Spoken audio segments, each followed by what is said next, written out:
2016 оны улсын хурлын сонгуулиар Монгол Ардын нам ээжүүд хүүхдүүдийг бүгдийг нь хуурсан.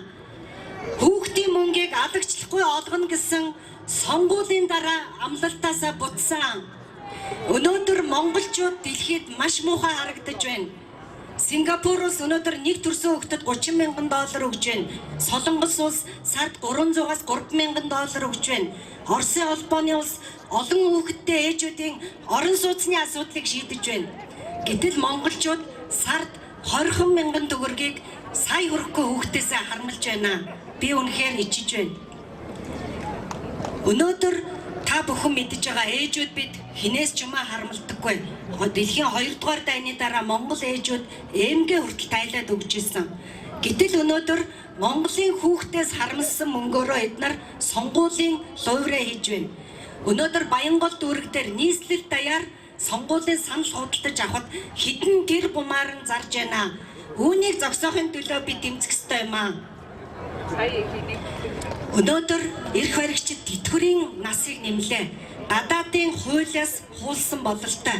Гэхдээ гадаадын хуулийг хуулахын өмнө гадаадад ээжүүдэд үзүүлдэг, хүүхдүүдэд үзүүлдэг тэр эмнэлэг, сургууль, цэцэрлэг энэ бүх халамжийг адилхан хуулчихад бидний насыг нэмбэл бид юм хэлэхгүй.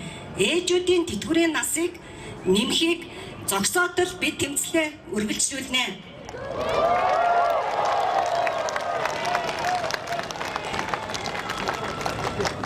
Өнөөдөр ээж маань амт сэрүүн байхдаа надад нэг зүйлийг захижсэн.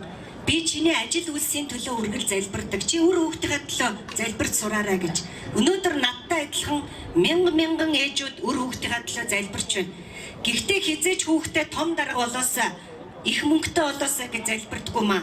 Ээжүүд маань хүүхдээ эрдэм боловсралтай, эрүүл чирэг бие бэлтэртэй, эх оронч үзэлтэй, хариуцлагатай, өрсөлдөх чадвартай болоосаа гэж ээжүүд маань бүгд залбирдаг юм аа.